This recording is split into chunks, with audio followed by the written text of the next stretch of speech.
So hello everyone, आज हम लोग प्रेजेंट परफेक्ट टेंस के बारे में पढ़ेंगे कि प्रेजेंट परफेक्ट के एग्जांपल्स, प्रेजेंट परफेक्ट में कैसे कैसे सेंटेंसेस बनते हैं।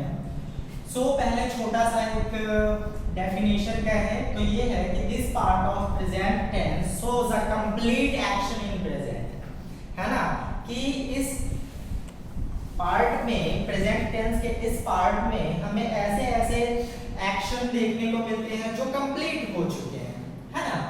जैसे I have played cricket, she has gone to market. अगर हम आइडेंटिटी की बात करें, क्योंकि हम लोग भारतीय हैं ना, हम लोग हिंदी के एग्जाम्पल के साथ इंग्लिश का एग्जाम्पल बनाते हैं। सबसे पहले हमारे दिमाग में क्या आता है, हिंदी के सेंटेंसेस आते हैं, उसको हम लोग ट्रांसलेट करते हैं। मैंने तो ऐसे ही सीखा है, आपका पता नहीं।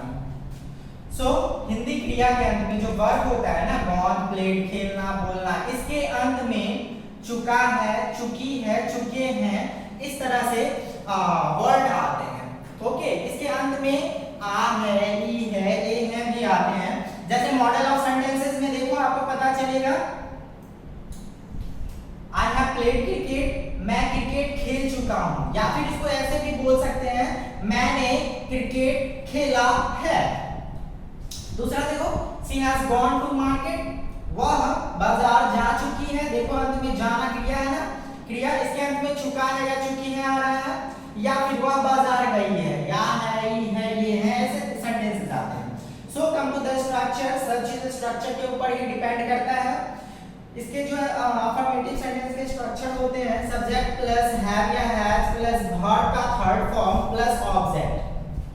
नेगेटिव सेंटेंस का जो स्ट्रक्चर होता है वो सब्जेक्ट प्लस हैव या has plus not plus verb का third form plus object. Interrogative negative, इसमें दो स्ट्रक्चर है, एक नॉट को छिपा करके, एक नॉट को दिखा करके। ओके, इंट्रोगेटिव का होगा हैव या has plus subject plus verb का third form plus object plus question mark. और इंट्रोगेटिव नेगेटिव का होगा हैव या has plus subject plus not plus verb का third form plus object plus question mark. इसी तरह से WH वर्ड नेगेटिव में WH वर्ड प्लस हैव या has plus subject plus not plus verb का third form plus object. Okay, इसके छोटे से रूल्स हैं, उसमें दो हेल्पिंग वर्ब का यूज किया गया है, हैव या हैज।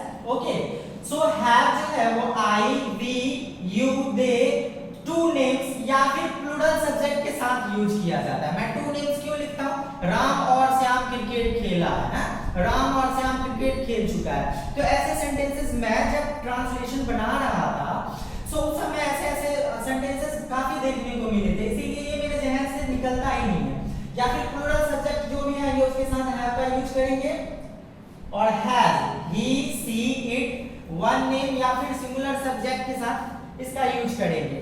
ओके, एग्जांपल में वन बाय वन हम लोग देखेंगे कि कैसे इसके ट्रांसलेशन बनाए जाते हैं।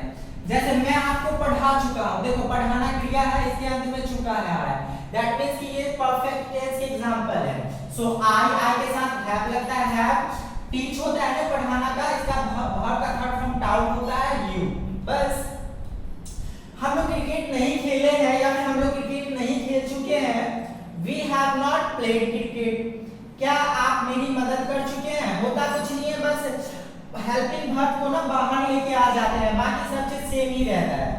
Have you helped me, question mark, क्या वे लोग लंदन नहीं गए हैं, have they not gone to London. नीचे देखो, वह आपको कब पीटा है, when has he beaten you, Radha क्यों होमवर्क नहीं की है, या फिर राधा क्यों होमवर्क नहीं कर चुकी है, तो why has Radha not done homework. Okay, ये होता है। Thank you.